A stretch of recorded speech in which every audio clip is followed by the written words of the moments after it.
घासल्याशिवाय धार नाही तलवारीच्या पातीला आणि मर्द मराठ्याशिवाय अर्थ नाही महाराष्ट्राच्या काल्या मातीला महाराष्ट्राच्या काल्या मातीला.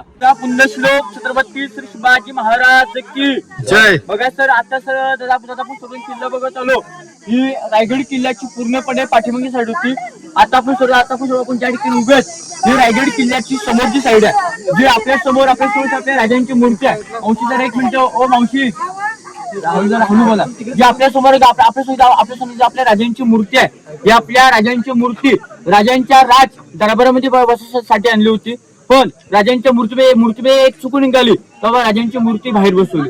चूक अशी होती आपल्या कोणत्याही राजा आपल्या गादीवरती बसताना पायामध्ये जोडे घालत नसतात. राजांच्या पायामध्ये मोजडे तेव्हा राजांची मूर्ती बाहेर बसवली. राजांच्या मूर्तीचे छत्र बसवले 2012 मध्ये 2 जून 2012 मध्ये साताऱ्याचे उदयनराजे भोसले यांच्या मार्फत 2012 मध्ये छत्र बसवायला गेलो होतो. बघा जो मूर्ती समोर मोकळा ग्राउंड आहे किंवा मोकळा पटांग आहे त्या मोकळ्या ग्राउंडला याच्यामध्ये होलीचा ग्राउंड बोलतो. बघा आता आपल्या गावामध्ये शिमग्यामध्ये मार्च महिन्यामध्ये आपण होली साजरा करतो तसे आपले राज्य सुद्धा गडावरती होली साजरा केले जायचे. बघा पूर्वी काय गडावरती नेम असायचे. जो खादे पेटक्या होलीतून हाताने नारे काढे त्या व्यक्तीला 1.25 किलो सोन्याचा कडा डोक्यातला फेटा आणि एक मानाचा कडा बक्षीस दिलं जायचं. बघा तो नारळ फक्त धर्मवीर छत्रपती संभाजी महाराजांनी काढला होता अवघे 9 ते 10 वर्षाच्या असताना. समोरची सर आपल्या राजांची पूर्वीची बाजारपेठ आहे. या बाजारपेठेची लांबी आहे 800 फूट लांबी आहे 40 फूट रुंदी आहे. डावीकडे 22 आणि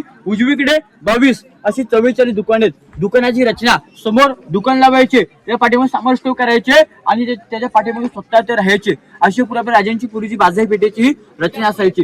राजांच्या बाजारच्या पाठीमागे समोर कोपऱ्यामध्ये व्हाईट पत्र्याची सड आहे. राजांचा आपल्या हत्तीशाला जे आपल्या राजांनी गडावरती छोटे मोठे हत्तीची जी लहान पिल्ला आणली होती त्या हत्तींचं पालन पोषण त्या इमारतीमध्ये पूर्वी केलं जायचं. बघा आता सध्या तिथं गव्हर्नमेंटचं ऑफिस आहे. तुम्ही आता ह्या राजमार्गानंतर पुढे घ्या. बघा सर तिकडे समोर एक मंदिर आहे त्याचं ते जगदीश्वराचं मंदिर आहे. आपण ज्या मंदिराचं जर आपण जर लांबून आकार पाहिलात आकार सर्वांना मस्जिद सारखं आपल्याला पाहायला भेटतो. बघा ते मस्जिद नसून ते शंकराचं महादेवाचं मंदिर बांधलेलं आहे. कारण की मुघल कधी गडावरती आले त्या मोगलांना वाटावं आपलं मंदिर आहे मंदिराची तोडफोड न करता लांबून दर्शन घ्यावं निघून जाऊ त्याचा आकार आपल्या सर्वांना मस्जिद सारखं आपल्याला पाहायला भेटतं. बघा मंदिराच्या समोर जी शंकू कलरचं व्हाईट कलरचं घुमट आहे ते आपल्या लाडक्या राजांची समाधीच्या आणि मंदिराच्या मध्यवर्ती गेट आहे. गेटच्या दुसऱ्या पायरीवरती ज्या व्यक्तीने आज 14 वर्षामध्ये गड बांधला त्या व्यक्तीच्या नावाची पाठी आपल्या अजून आपण सर्वांना त्या ठिकाणी आपण सर्वांना पाहायला भेटते. बघा सेवेचे तत्पर हिरोजी इंदुस्तानाची नावाची पाठी पाहायला भेटते. राजाने विचारलं हिरोजी गड बांधलात तुम्हाला गडाचं बक्षीस का पाहिजे. दागावची वतनी सोनं नाणं माणिक मोती हे पाहिजे ते मागून घ्या आम्ही तुम्हाला सहज देऊन टाकतो. व्यक्ती बोलते राजा तिथला मला काही चुको राजा फक्त दगड बसवायचा त्या दगडावरती मोजकोर नाव लिहायचं आहे. सेवेचे तत्पर हिरोजी हिंदुस्थानाची नावाची पाठी पाहायला भेटते. बघा राजांच्या समाधीच्या पाठच्या साईडला राजांचा विश्वासू पुत्रा वाघ्या पुत्राची समाधी आहे. त्या वाघ्या पुत्राविषयी पूर्ण महाराष्ट्रामध्ये वादंग सुरू आहे. त्या लोकांचं म्हणणं आहे राजांचा वाघ्या पुत्रा हा होता का नव्हता त्याविषयी वादंग सुरू आहे. म्हणून पुत्राविषयी त्याची माहिती सांगण्यासाठी त्याच्यामध्ये परमिशन नाही. बघा इथे आता आपली महत्वाची माहिती संपलेली आहे. बाजारपेठ आहे.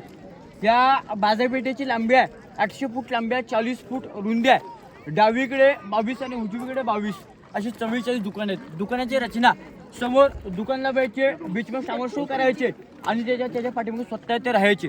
अशी पूर्वी राजांची पूर्वी बाजारपेठेची रचना असायची. जर आपण या बाजारपेठेची आपण हाईट पाहिली तर हाईट आपल्या घोड्याच्या उंचीवर हाईट आपल्याला पाहायला भेटते. कारण की पूर्वीची लोक ही राजपूत लोक असायची. पूर्वीची लोक ही घोड्यावरती बसून त्याचे बाजार करायचे म्हणजे हाईट आपल्याला घोड्याची उंचीवर हाईट आपल्याला पाहायला भेटते. बघा अशी पूर्वी आपल्या राजांची पूर्वी बाजारपेठ होती. तुम्ही आता बाजारपेठेमध्ये सूर्य पुढे जा समाधी मंदिर बघा तिथं रिटर्न पाठी आहे आणि बाजारपेठ संपल्यानंतर ते 5 नंबर स्टॉल आहे. तिथे विचारायचं सुमन मावशीचं घर कुठे आहे मग कोणी पण त्या मावशीच्या जेवणाची घर तुम्हाला कोणी पण तिथे दाखवेल. बघा तिथे माझी महत्वाची माहिती संपलेली आहे. जय महाराष्ट्र जय शिवराय जय शंभूराजे. भाऊ तुझं नाव काय सांग ना. माझं नाव महेश मुत्र मौकीरकर. किल्ला रायगडावरती गेले 10 ते 12 वर्ष झाले गडावरती गाईड काम करतोय. तसंच आपल्या गडावरती सुद्धा घर आहे. राजांची बाजारपेठ आहे. त्या बाजारपेठ पाठीमागे आपलं स्वतःचं घर आहे. खाली पायथ्याला आपली राहण्याची सोय स्वतःची लॉजिंग वर पण राहण्यासाठी आहे. लॉजिंगचं नाव आहे श्री स्वामी समर्थ निवास. रोपेच्या शेजारीच आपलं नाव लॉजिंग आहे. ठीक आहे. जय शिव. आणि माझी माहिती संपल्यानंतर माझी मी प्रत्येक ग्रुपला मी काय सर सांगतो. पहिलाच तर असं होता, अंधाराला घाबरत नाही, त्याला उजेडाची साथ आहे, मोडे पण वाकणार नाही. हे मर्द मराठ्याची जात आहे. दुसरा सर असा होता, अंधारा झाला पाच दिवा पाहिजे, अंधारा झाला पाहता एक दिवा पाहिजे. या देशाने जिजाऊंचा शिबा पाहिजे, पुन्हा एकदा जिजाऊंचा शिबा पाहिजे. तिसरा सर असा होता, घासल्याशिवाय धार नाही, तलवारीच्या पातीला आणि मर्द मराठ्याशिवाय अर्थ नाही. महाराष्ट्राच्या काल्या मातीला बोला पुण्यश्लोक छत्रपती श्री शिवाजी महाराज की जय. धर्मवीर छत्रपती श्री संभाजी महाराज की जय.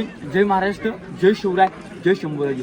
तर तुमचा रिटर्न मार्ग पायी मार्ग आहे का रोपवे मार्ग आहे? पायी मार्ग आहे. समाधी मंदिर बघायचं, तो रिटर्न पाठी यायचं. समोर आपण पोल दिसतो बघा, कॅमेऱ्याचा टावर, तिथून तुम्हाला सर्व खाली पायी उतरून जायचं बघा. हिथं माझी महत्वाची माहिती संपलेली आहे. जय महाराष्ट्र.